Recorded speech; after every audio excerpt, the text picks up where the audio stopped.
अब बात वेनेजुएला के डर को लेकर। अमेरिका और लैटिन अमेरिकी देश वेनेजुएला के बीच लगातार तनाव बढ़ता जा रहा है। अमेरिकी अधिकारियों का कहना है कि आने वाले दिनों में वेनेजुएला के खिलाफ नया ऑपरेशन शुरू हो सकता है। मीडिया रिपोर्ट्स के अनुसार ट्रंप प्रशासन वेनेजुएला के राष्ट्रपति निकोलस मादुरो का तख्ता पलट भी करवा सकता है।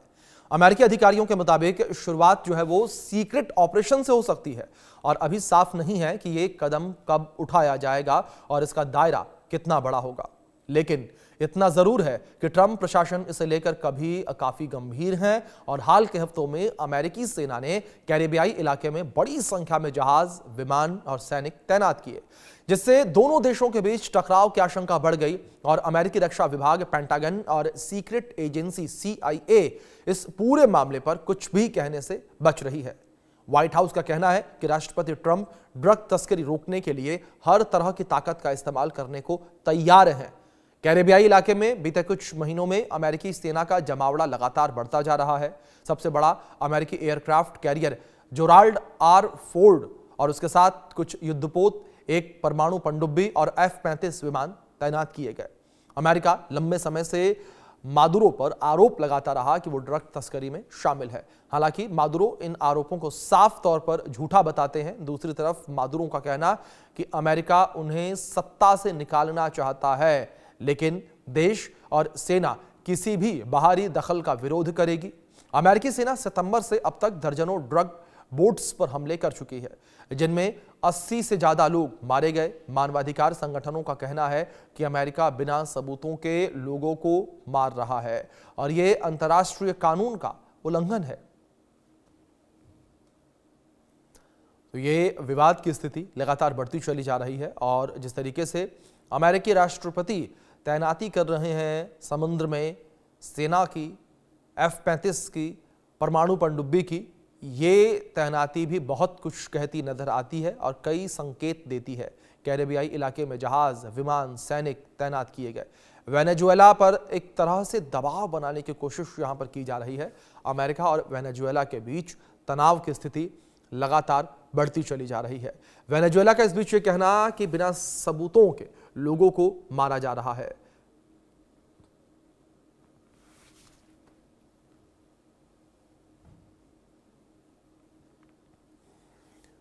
अब बात G20 को लेकर। अमेरिकी राष्ट्रपति ट्रंप के बायकॉट के बावजूद 20वीं G20 समिट के पहले दिन शनिवार को सदस्य देशों ने साउथ अफ्रीका के बनाए घोषणा पत्र को सर्वसम्मति से मंजूर कर लिया। वहीं ट्रंप ने आखिरी सेशन में 2026 की मेजबानी लेने के लिए एक अमेरिकी अधिकारी को भेजने की बात कही थी, लेकिन रामफोसा ने ट्रंप की मांग नहीं मानी। G20 में इस बार कुछ परंपराएं भी टूटी हैं। रिपोर्ट में देखिए। अमेरिकी राष्ट्रपति डोनाल्ड ट्रंप के बायकॉट के बावजूद 20वीं G20 समिट के पहले दिन शनिवार को सदस्य देशों ने साउथ अफ्रीका के बनाए घोषणा पत्र को सर्वसम्मति से मंजूर कर लिया। साउथ अफ्रीकी राष्ट्रपति सिरिल रामफोसा ने बताया कि सभी देशों का अंतिम बयान पर सहमत होना बेहद जरूरी था, भले ही अमेरिका इसमें शामिल नहीं हुआ। वहीं ट्रंप ने आखिरी सेशन में 2026 की मेजबानी लेने के लिए एक अमेरिकी अधिकारी को भेजने की बात कही थी।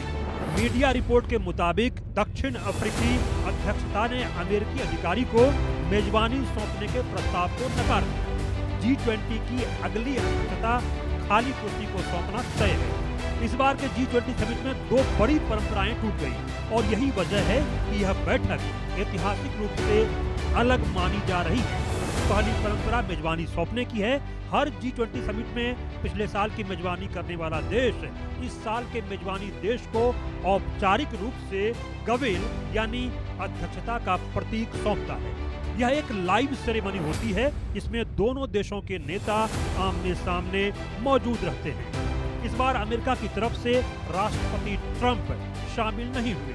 2024 में G20 की मेजबानी अमेरिका ने सैन फ्रांसिस्को में की थी, इसलिए गवेल ट्रंप को ही सौंपना था, लेकिन उनकी गैर हाजिरी की वजह से साउथ अफ्रीकी राष्ट्रपति ने खाली कुर्सी को मेजबानी सौंपने का ऐलान किया। दूसरी बड़ी परंपरा घोषणा पत्र से जुड़ी है।